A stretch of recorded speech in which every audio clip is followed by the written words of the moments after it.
Guided Muscle. Oh, this one's great. This came out on December 10th, 1955. On this day, Garth Smith, the bassist for the 70s proto-punk rock band The Buzzcocks, best known for their song Ever Fallen in Love, born on this day. All right, very nice. Yeah. Very nice. Exactly. This was directed by Chuck Jones and written by Michael Maltese. This is something that I found very fascinating. This was one of the 3 cartoons featured on the final episode of ABC's The Bugs Bunny and Tweety Show.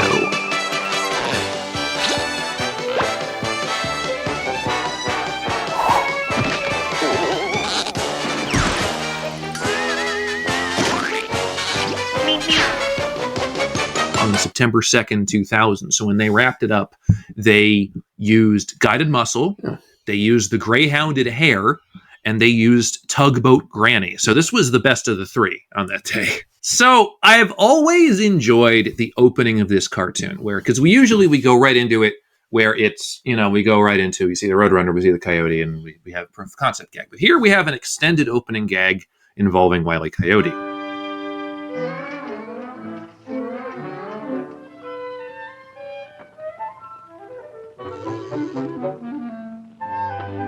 We get a glimpse of his cooking routine, where he's fixing something on the stovetop and he's adding salt and pepper and seasoning to it. And I love this is just a drawn-out cooking setup to reveal that he's seasoning a tin can. That's the only food he has. And he's so desperate, he's cutting it with a fork and knife. I love the expression he has to us, just like, what am I doing? What has my life become? I like that. It's very simple. Expression work throughout this cartoon, and that's just the first one. Oh my god, there's so many great ones in this. What I like to do is I write down the Latin names. The Coyote is Oedipus almost anythingus, and Roadrunner is Velocitus delectibus. I love the image of Wile springing back up with his legs twisted over his torso. And then him gazing upon the Roadrunner and just having this very, very happy expression, and then licking his lips as you hear a xylophone traversing.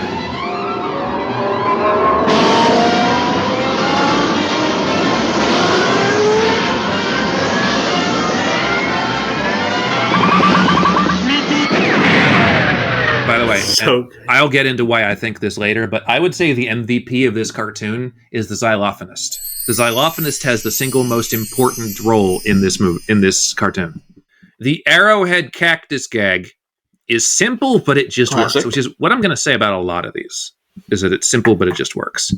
Like, because he just, he propels himself in a bow as like a flying arrow and then runs into a cactus and sort of falls off the cliff. And I love that we just hear the crash without he actually having to look down the cliff and see him fall.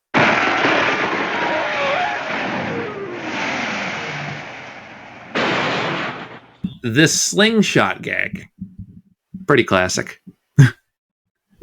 It's a classic. Physics does not enact itself until the exact moment it would make the Coyote look the funniest gag, where he cuts the rope, he's waiting for the little rubber band to spring and then throw him over, and you see him inspect the like, okay, how it works, okay, move a hand, and then you just hear in the background, again, the xylophonist just said this little, blink, blink. And the moment where Wile sticks his head out from under it, and you hear, blink, blink, boom!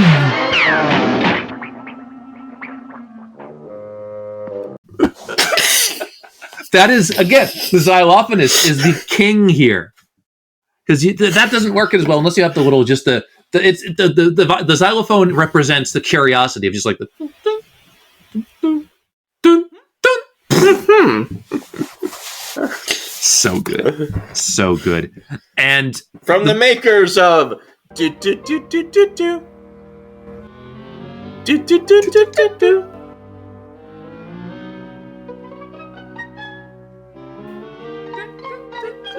The Milt Franklin, Carl Stalling orchestras at this point, they could do no wrong. The canon gag here is simple, where it just, throws him back into the wall. It's so good.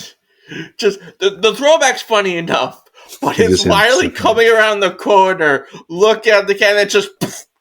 I love that. That's great. Just woozily stepping out of the cannon.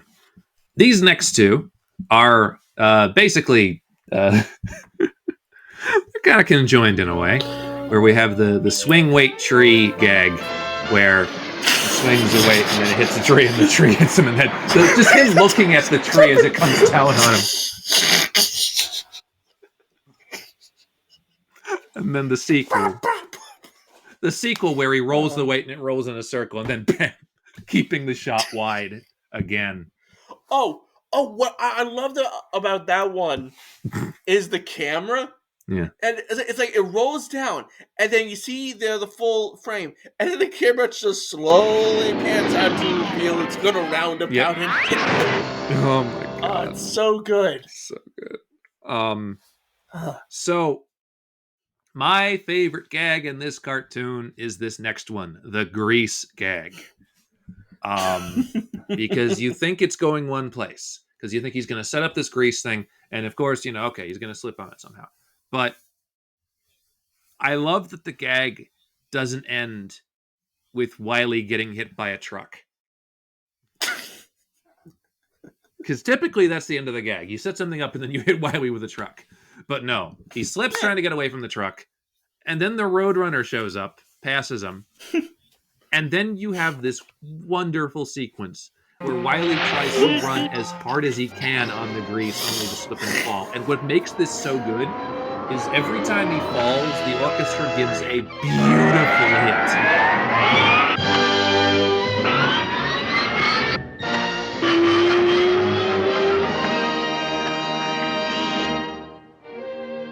It's so funny. Yeah. Just the end of it where his little eyes peer at us through the pile of grease. That's great. Oh my god. Oh, God. I'm sorry. So the next one, the cliff swing gag. Perfect expectation subversion. Because, he's gonna run into something, obviously. What's he gonna run into? Surprise! Another cliff immediately below. You're not expecting that. Okay, a lot of good pieces to this next one, which is the TNT fishing rod gag with a bird seed set up down low. Because, first of all, again, more of the orchestra being the MVP. The little violin chuckle as Wiley thinks about the TNT fishing rod. I like this idea of just Wiley going like, hey, this could actually work. Yeah. Hey. Yeah. And this is kind of a simple gag where the fishing, he lowers the TNT, and as the Roadrunner's eating the birdseed, and the spark just travels all the way up the fishing wire and down to Wiley, and then into the barrel of TNT. And our favorite reaction image, I think, of the year is going to be the look of Wiley's panicked face before the whole barrel of TNT explodes. It's so good. It's like a Squidward expression. It's there for like 5 seconds, but it's so good. Yeah, it's so good. It's the sequel to Daffy's expression after. Well, no, as a matter of fact, I haven't even seen a wabbit yet. Just to starting the next gag with the celebrated Acme novel, How to Tar and Feather a Roadrunner, 10th printing. Listen, I saw this photo in the Discord last night. I love that it's a 10th edition, because that insinuates there were 9 other editions that just didn't get it right. They're like, darn. We messed up the mechanics. Taking it back to the publisher and going, I swear, we got to get it right this time. You've given it to us 9 times. This one. 9 times. But I swear we've got it. I don't know. You didn't have it the other 9. But this time we have enough in there that could give someone the idea to properly tar and feather a Roadrunner. For some reason, I'm not certain this will work. I don't know why. I don't want to make 10 more copies of this, man. We're publishers. We have other books to do. How to induce a person to fall off a cliff. Oh man. So we more messed up books in animation, man. I love animation because of that. Oh man. So I love that because obviously, he sets up the tar and feather machine towards the road, and Roadrunner goes so fast that the machine turns around and shoots Wiley with the tar and feather. And I love that when it shoots out at Wiley, we don't even see it at first; we just hear it hit, and we hold on the outside of the cliff face for maybe 5 seconds of just so we can imagine what he looks like, pretty much. Yeah. And the eventual shot of the tarred and feathered Wiley. And for the record, that's spelled Tarred. Not the other way. The shot of him covered in feathers is really silly. And Roadrunner just comes around saying, oh, Roadrunners already have feathers. Doing the actually. That's good. Yeah. That's actually a good actually. It's like, yeah, he has feathers. It's like, what am I going to do with this? Well, you didn't think it through. This ending pothole gag where first of all, because he feels this pothole with explosive and then has the bird seed on top of it, I think, and then is going to wire it to a match and then explode the pothole. And I love the little 1 second shot from behind a rock of the very tiny Wiley head looking out at the filled in pothole where he says, already the Roadrunner's coming, and just pops up for 1 second and then pops back in. I love that. He loves his work.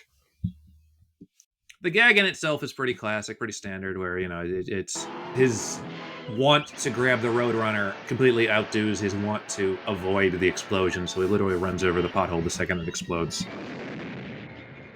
And, just stands there all gray. Great expression of blown up Wiley, just looking at the audience, just covered in brittle. I absolutely love this I give up ending, where he puts a sign up that says, wanted one gullible coyote, apply to the manager of this theater. Absolutely genius. Like, all right, you assholes, you do it. And then after he's given that a good 5 seconds so the audience can read it, he just slides the that's all folks along. Which I love.